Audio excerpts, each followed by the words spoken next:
Morning, and thank you guys for joining us this morning to talk a little bit about how the workforce learns and Degreed's interpretation of that. I'm going to just cut my video for a quick moment to make sure that we don't have any lag time as we jump in.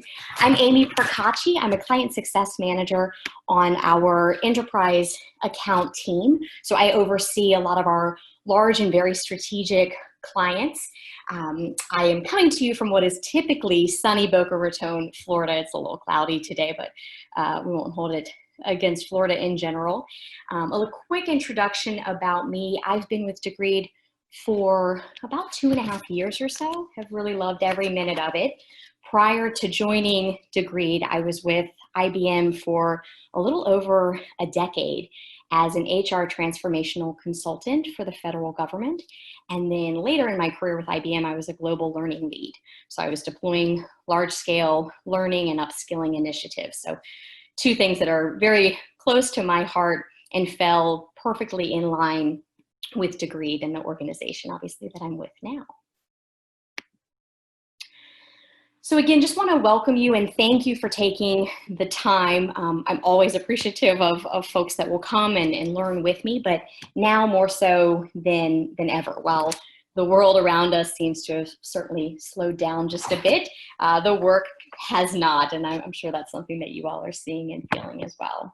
So before I jump into the presentation and discussion today around how the workforce learns, I wanted to just take a quick step back, give a 2-second overview about Degreed, because I think it may help to put into context a little bit about our viewpoint. So we're Degreed. We are a career-long learning platform. Our goal and mission is to help users and end users and organizations really build the expertise for what it is that your organization needs next. So I've stolen this quote from one of my favorite clients, but future-proofing the future. That's really our goal. And how we do that is really by connecting your people to everything it is that they learn. So we start by integrating your internal systems and the content that you are currently providing your users, but we supplement that with millions of free and low-cost resources from thousands of sources. And our goal in that is to provide a really simplified and unified front door to accessing everything it is that learners could be interested in. And we pride ourselves on taking that more open and diverse approach. To give a little bit more context, because I think it does drive some of the conversations and some of our perspective, and that is around the 3 reasons that we hear from clients as to why it is that they invest in Degreed. So first, it's that simplified learning experience and that front door to learning, and really trying to consolidate what we typically see as being decentralized learning ecosystems. The second is around fueling a culture and driving engagement within a learning ecosystem and within an organization. And then last but certainly not least, building the skills that businesses need next. So today we'll touch on a couple of things. First, looking at a new lens on learning and specifically talking about moving from lagging change to leading change. We'll tie in how the workforce builds the skills of the future, of course. And then lastly, I'd love to talk a little bit around scaling learning. And if we can swing it in this virtual setting, I'd love to have more of an open discussion or at least an open chat discussion around some next steps that you all can take. Something I really enjoy or appreciate leading sessions like this is having at least 1 or 2 tactical next steps that you can take. So we'll kick things off with one of my favorite quotes, and that is, when experts are wrong, it's often because they're experts on an earlier version of the world. Really encourage you all to use the chat functionality throughout this presentation, and we can do that starting now, but would love to hear if anyone is familiar with Paul Graham or the company Y Combinator. This quote obviously comes from Paul, but I think it's super interesting and very relevant to where it is that we're going, and one of the first steps that we need to take as we talk today about future-proofing the future for our organizations. So Paul Graham, he was the first person to give Airbnb and Dropbox their first checks. He was also one of the first investors of Instacart, and man, wouldn't you have loved to have been on that boat in light of where we are currently today and the number of times at least I've used them in the past couple of weeks. But what's super interesting and relevant here is that this company is a company who sees their job and their sole existence in being able to predict the future and bet on the next big thing. And I'll continue to harp on this for just a minute because I do think it sets the tone for where I'm going.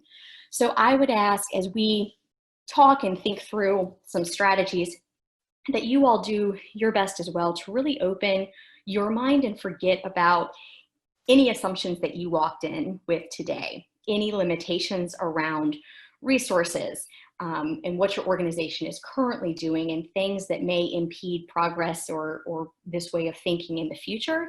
And if we could take a little bit of a note from Paul Graham's book and leave those assumptions behind. What I'm going to do as we move through this presentation is give some recommendations and some organizational examples of folks and clients that have pushed those boundaries. They've rethought and restructured how their organization learns, and they did away with those assumptions. And it can be hard and it can be uncomfortable. And the degreed colleagues that are joining me here, and myself included, we've been in similar situations or been in your shoes, and we know that it can be really difficult to make these transitions and leaps to better secure ourselves and our organizations for the future. So abandoning those assumptions is a great first prescriptive next step. So in that line of thinking, does anyone happen to know what is on the other side of this sign here? So what's on the front of the sign, so to speak? And again, if you can use the chat, would love to just see if you could throw in whatever you may think, or maybe just question why it looks like it's got a little graffiti there. But I find this super interesting because on the other side of this sign is Facebook's logo and address. So if you're familiar with Sun Microsystems, and I'm sure a lot of you are, it was an American company. It sold computers, software, it created Java. It was acquired in 2009, and later and separately, Mark Zuckerberg and Facebook moved into their building. And he purposefully kept this sign in place with the Sun Microsystems logo facing employees as they looked out of their office windows.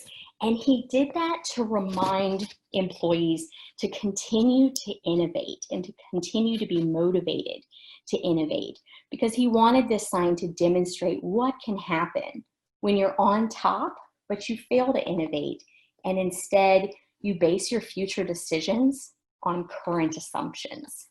And too often, that's what we're seeing companies doing. We see these phenomenal companies with a lot of available technology and award-winning HR departments and systems.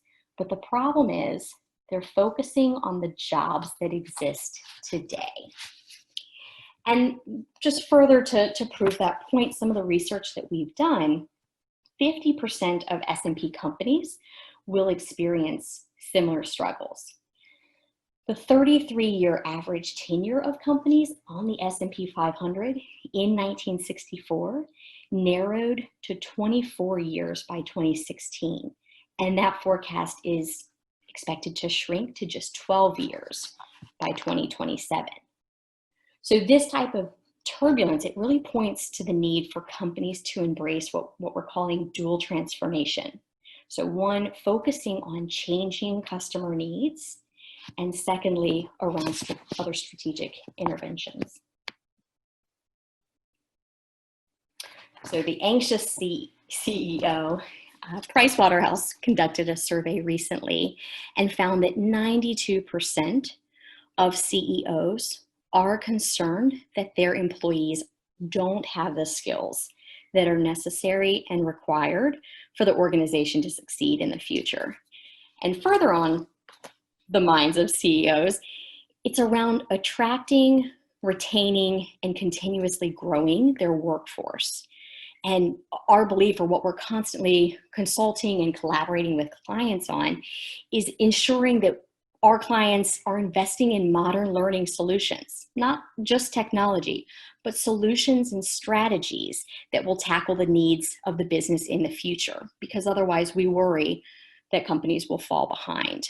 And this again goes to dismantling assumptions, but moreover, it's the start of what you'll hear me say quite a bit today, and that is the importance of aligning learning goals to overall organizational goals. The lack of key skills, it truly is a threat to growth and innovation. And you all know that as well as I do. But it's, again, something that's regularly cited by CEOs as significant areas of concern because of how these things affect and impact an organization's bottom line. So if you haven't already, maybe many of you have, now is the time. It's the time for learning to make a big play, because what we're seeing is that learning is becoming a huge differentiator. And you can see that just from the slide of flashy press that organizations are getting when they're investing in their most important resource, which is their people. And because people, when they're skilled and prepared for the future, obviously affect the bottom line. And conversely, when they're unprepared and unskilled for the future, it's a concern as well. So an example of a company that's really taking this challenge to heart is AT&T. Years ago, AT&T made a pivot in terms of where they see their business going, and that pivot and the structure and guidance is coming straight from the top. It's coming from Randall Stephenson. So to get started, AT&T undertook a systematic audit of its 250,000 employees to catalog their current skills and compare those with the skills it expects to need during and after that revamp. So ultimately, the company identified 100,000 employees whose jobs were likely to disappear, and several areas in which it would face skills and competency shortages.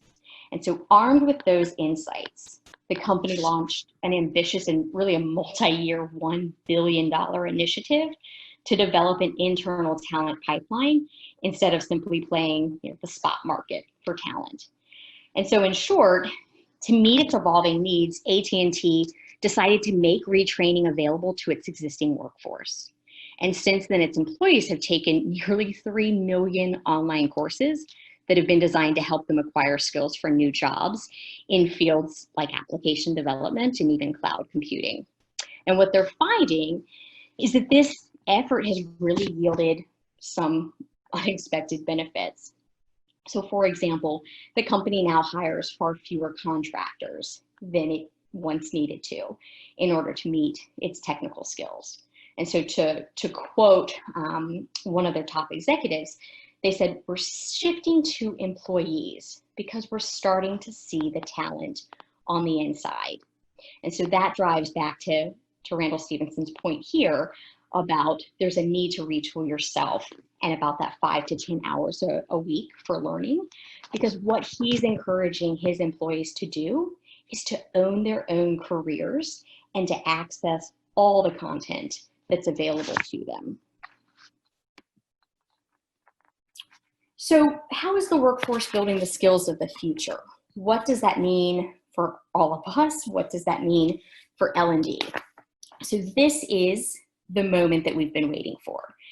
I'm a born and bred HR and talent person. We have longed for the resources and the permission to take these big steps. And now organizations as a whole are taking notice. So traditional approaches that relied largely on live classroom training and online courses, we're finding that those are missing the mark as technology and people and industries and companies really evolve. And what we're also finding is that there can be a disconnect between C-suite executives and enterprise learning strategies when it comes to L&D's impact on an organization. And what we see is oftentimes executives, rightfully so, look for measurable impact, but many L&D leaders are still focusing on knowledge retention or course completion or those smiley face satisfaction surveys. And that's what Degree calls learning or measures of learning. So skilling, which is an important differentiator, skilling is the transfer of knowledge with an intent to bring impact through behaviors and actions on the job. So when people are able to apply knowledge to address specific issues, that's when they're actually using skills. And so to better tie learning strategies and investments to meaningful business results, the most progressive business leaders that we're working with are really making that distinction between learning and skilling. And that's great news for us because 54% of the workforce is going to require significant upskilling and reskilling in the next 5 years. So the reason for this need around so much upskilling in the future, it can be illustrated a bit by this somewhat recent example. So this is a time where I like folks to do a bit of a gut check. And what I'm about to say, it sounds very surface level and very obvious, but as you play into the situation itself, it's not quite as obvious. And so that is a gut check around the cost of not upskilling or not having the right people skilled in place to grow your business. So again, sounds fairly obvious. Why wouldn't everyone want to do that? But here in this example, I'm talking about Heinz, a brand and a company that falls under 3G's capital that includes brands such as Burger King, Kraft Foods. It is a successful and well-run company, all of them as a whole, and I'm certainly not picking on them. But one of the biggest innovations, or the biggest innovation that Heinz has made in the past 5 years or so is mayo chup. And that is a combination of mayonnaise and ketchup, and it is delicious, and it's particularly delicious on French fries. But what's problematic is that this was their biggest source of innovation, and unfortunately, they were thinking a bit more about the here and now, and they missed a key indicator of what was to come in the future, and they missed the key consumer trends around things like the Impossible Burger and other plant-based foods. And when they missed that opportunity, it was something that could have been well within their wheelhouse, and instead it was a play that their competitors made. And you can see that missing that chance to address a massive shift for the future, unfortunately, it did cost them. And so what this says to us, to hopefully to you and to my organization, again, it's that the future is about making sure that our people and our business have the skills they need to grow and adapt wherever the next opportunity or threat may pop up. But the research and the data that we've collected so far says that they don't. So speaking of research and data and skills and talking more about how the workforce builds the skills of the future, in partnership with Harvard Business Publishing's Corporate Learning Unit, Degree conducted an open global survey of about 800 employees from a sampling of organizations of varying workforce sizes, although they were primarily medium to large size, and a variety of industries to better understand their learning habits and what learners value. Because in truth, we couldn't find a lot of existing data and research. So it was important that we get to the source. So many L&D teams say that they put their learners and their employees at the center of their plans. And we don't doubt that effort at all. But what the data showed was that this isn't the case. And specifically, our researchers asked people about the L&D opportunities at their organizations. And again, the results were a bit alarming. So what we found was that the Net Promoter Score, or NPS, for learning and development across the organizations we sampled, it was a negative 25. And so for those, I'm sure you all are, but if you're not familiar with NPS or Net Promoter Scores, that's an index that ranges between negative 100 and 100. And it measures the willingness of customers to recommend a company's product or its services to others. And so in this case, we were obviously measuring the satisfaction of learners with L&D opportunities within their organization. So what that boiled down to is when what the NPS translated to is only 1 in 5 learners were promoters or folks that spoke positively about their workforce learning environment.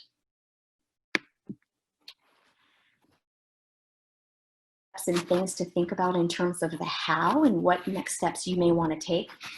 We first mentioned really tying learning goals to organizational goals.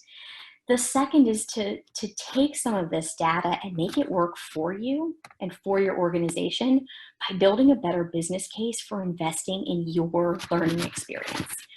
So we always kind of chuckle, but we say it's not about feelings. Our data shows that businesses that make positive learning experiences a priority, the ones where promoters work, they have more active and productive learning cultures. So they're better engaged, they're better performing, they're more adaptable in the workforce. And just to dig into that a little bit deeper and share some of that data with you, in terms of better performance, promoters are 28% more likely to have been promoted in the last 3 years. So that is an obvious, strong indicator of on-the-job performance. They're more agile. Promoters are 27% more likely to have moved into a new role on another team in the last 3 years, and that's the signal that they're flexible and adaptable. And that is something that should be in no short supply in times like this.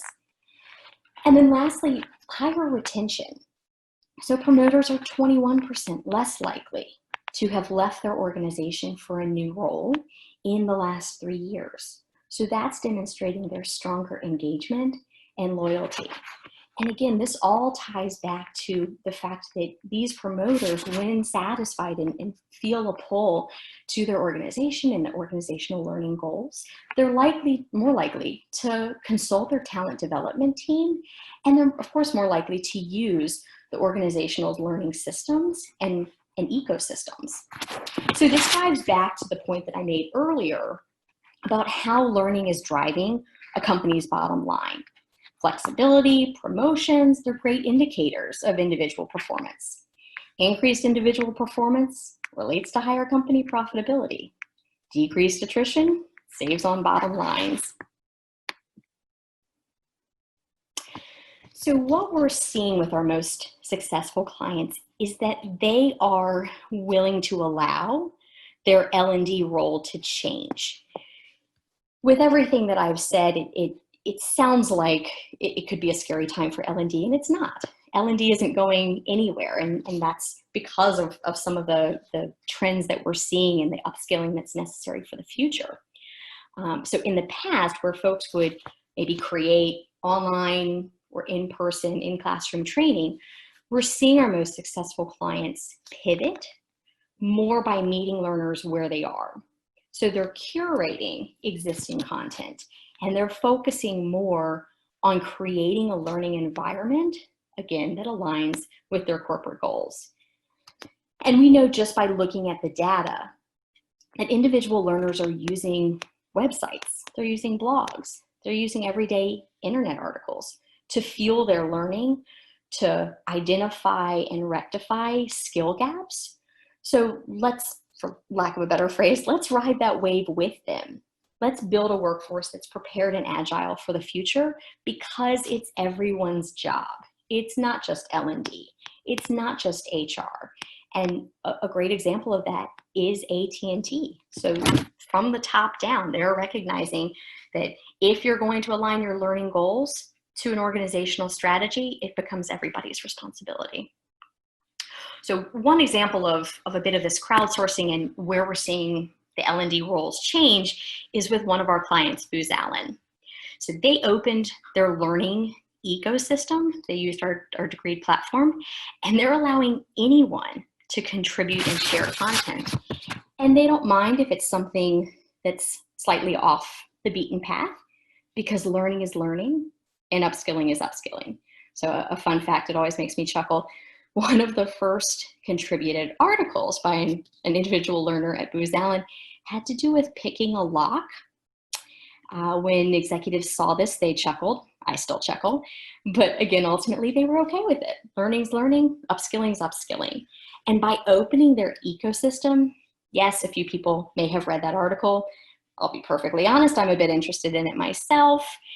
But what they gained was far more valuable. And that was that their learners became invested in their company's learning ecosystem. So everyone had a say in upskilling themselves. Everyone had a responsibility to do so. And the overarching strategy today is the ability for them to have tied their learning goals back to that organizational success. The other thing that we're seeing is around managers and peers playing a huge role in transforming an organization. So just like my Booz Allen crowdsourcing example, managers don't come at an extra cost necessarily. So what I mean by that is that there's a huge and free opportunity to push management to become more engaged in employee development. And you can see just by what I have on the screen, our research indicated that only 45% of the respondents that we surveyed agreed that their managers helped them understand what skills they needed to succeed. And bottom line, we know this could be for a variety of factors, but time is time. People are busy. We're all trying to do more with less. And it could also be the age-old problem of organizations not participating or not fully participating in feedback-aligned activities. So while most organizations, rightfully so, are doing yearly performance reviews, there's the opportunity to increase the frequency of those feedback loops to give a learner more ongoing and regular support. And so some tactical examples of that support could, of course, be by way of more regular conversations, by skills assessments, but interestingly, by exploratory projects that help learners develop new areas of interest. And ultimately, what that leads to is upskilling. So I work with a really innovative Canadian company, Bank of Montreal, or BMO, and their CLO was just recently awarded CLO of the Year by the Learning and Performance Institute. And one of the use cases specifically for BMO and the Degree platform was around these exploratory projects. And it's genius, and I'd love to take credit for it. It was not me, it was all them. But what they're doing is they're having learners assess themselves against skills, any skills, including those outside of their regular job function. And BMO leadership, they're looking at the data that Degree is providing. They're pulling in their middle management, and they're helping to align those employees that have assessed themselves against a wide variety of skills and have an interest in maybe a short-term, temporary, or vacant position within the BMO organization. So it's a win-win-win for everybody involved. Just that one use case alone touches on each of the colored boxes that you can see. Because one, it's allowing learners to show evidence that they formally upskilled themselves with everyday resources that they're using anyway, things like YouTube. It's pulling in management to be better engaged by helping align these interested users to available opportunities. And it's pulling in BMO's learning system Degree, and that's firmly in play. And then the organization is eliminating some of the cost by filling a temporary gap, and the learner gains a new experience. So they're upskilling for the future. And this is just to drive home another point with another Degree client, and it's MasterCard, and a little bit again of what they're doing in terms of crowdsourcing and what that's doing around what is typically or historically been considered a very formal topic. So this is the wave of the future, and this is what we're seeing our most successful clients doing. So this is one of my last slides that I'll talk to today, but I think it really solidifies the huge potential that L&D has to play in the future of learning. So we know that 54% of the workforce, they're going to require significant upskilling and reskilling. I had already mentioned that. And it's going to happen in the next 5 years. We know that skills develop through work every day, and not just in the more traditional or formal sense, where it's those formalized courses that overlay the work that's being done every day. So the role of L&D is evolving, and we encourage you and your organizations to be thinking about how to evolve your own team within the organization with those 2 prescriptive steps: the tying of learning and skills to organizational goals, and by leveraging what you already know your learners are looking for and tying in that informal learning along with the sprinkle of formal learning. That by way of just curating existing assets and having to do less building and development, you'll have the time to do exactly what another one of our clients, Unilever, is suggesting. So you're freeing yourselves to really create the culture. And just to dig a bit deeper into Unilever, again, one of our most forward-thinking partners and a company that we just love working with. But for me, they're a group of folks that just really get it. Their CEO and their executive team, they require their employees and managers to align employees' career goals to that of the company. But more than that, they tie their compensation at the executive level to growing a learning culture. So they have turned not only learning and their strategic goal setting on their head, but they've gone the extra mile and they're tying in compensation to really elicit ownership as they work to future-proof the future. So I will pause there for just a moment. What I'd love to do, if I can swing it, is a little bit of an activity, if there's some audience participation, because again, I like folks to be able to walk away with some tactical next steps, and would love to make this a little more interactive if we can. And if not, we'll pivot and we'll share some insights about what we're also seeing in the industry currently in terms of where we are with the global pandemic. But I would love to get a little bit of feedback or have someone in the chat, in light of what we've been talking about, can you imagine what your team is accomplishing in the next 12 months? Are there things that you may be doing differently? And I've given you a couple of cheats just to get the conversation started. Anyone want to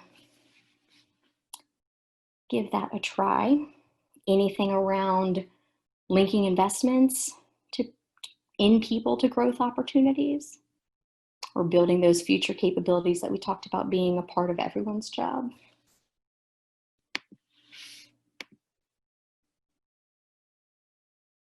Yay, activity time. Thanks. Embracing virtual capabilities. Certainly, we have seen that one loud and proud recently, by all means.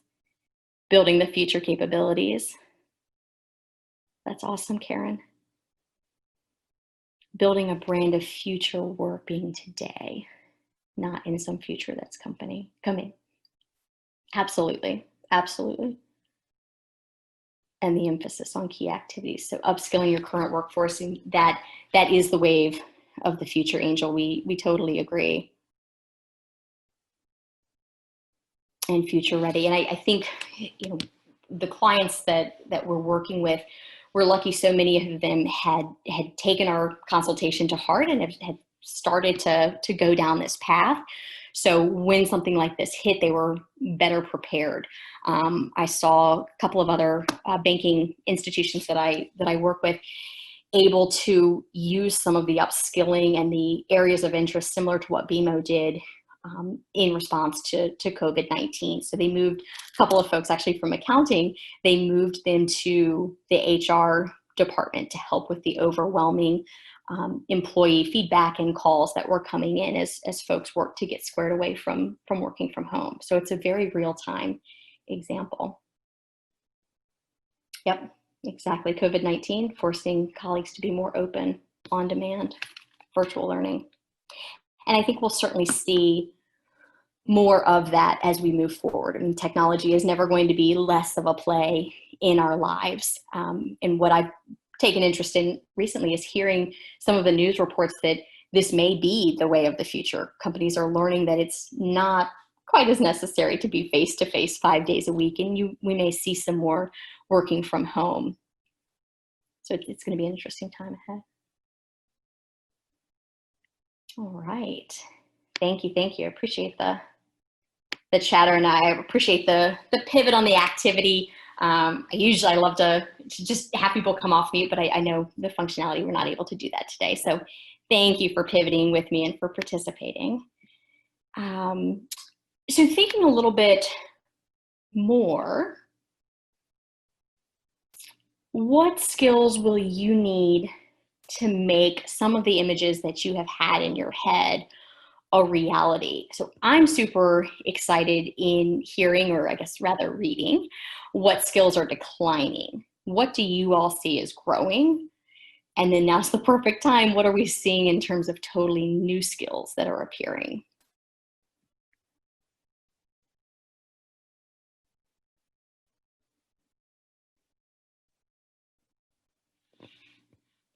I'll give you a second to think about that.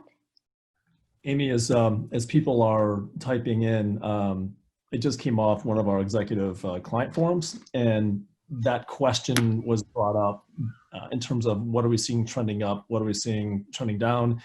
And granted, right now we're working in a world of anecdotal because the data is coming in different forms, right? So what was interesting is massive uptick in what the group was referring to as transferable or lifelong or long shelf life skills. Adaptability, change, these things that again we just know are core.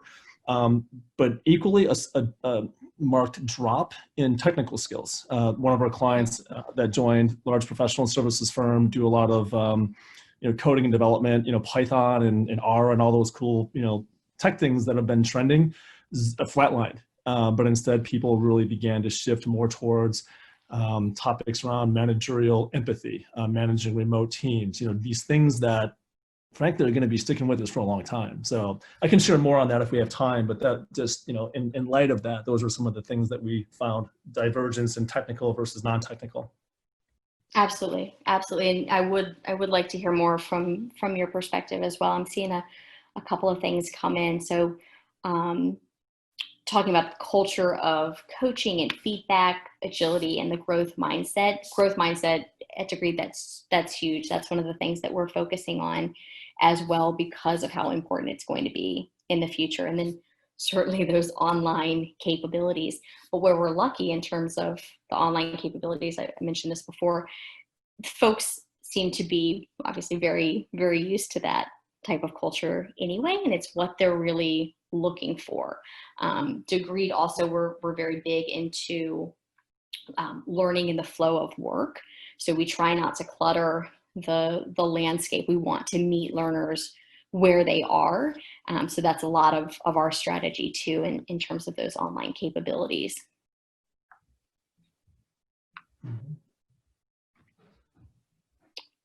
Awesome. I've got a lot of good feedback in the chat. Super interesting. Super interesting. So Vince, I think it does bring up an interesting point, and would love to hear more about some of your insights as well while we're on the topic, and obviously seems to be top of mind for everyone. Would you like to share some additional insights that are hot off the press? Yeah, and literally I'm looking at, chicken scratch notes that I think a lot of us, have probably on our desk. I just put these together because I came off that call onto this call. So some other things to share and to put this in proper context. This was a subset of Degreed's clients. These were executives, as in, somebody with a chief or senior director level responsibility for learning talent within their organizations. Couple of data points, and this is literally chicken scratch in bad handwriting that I've never course corrected over my entire career, so here it goes. Definitely uptick in utilization. The group ranged from 10% to 60% in utilization since many of these stay-at-home orders were issued.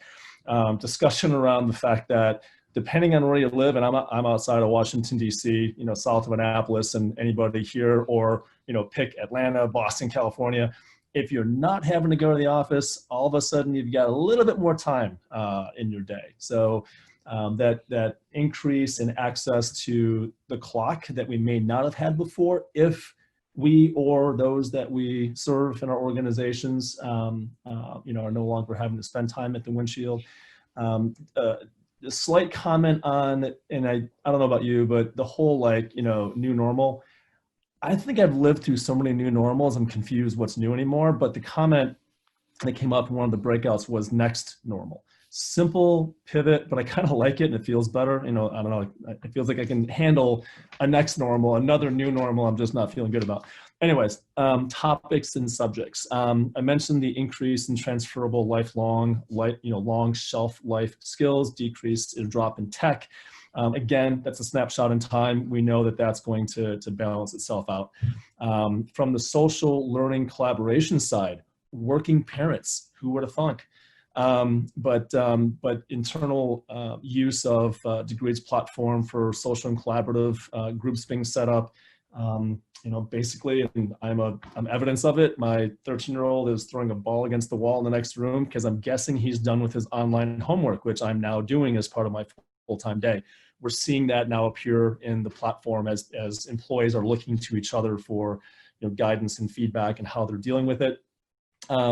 Last point I'll mention on this, Amy, and it's one that comes up in this data call that you're all seeing that we did with Harvard, goes deeper than we have time to cover today. And if you're so inclined, we do have a chat room for Degree within this environment. You can reach out to us directly, definitely find us.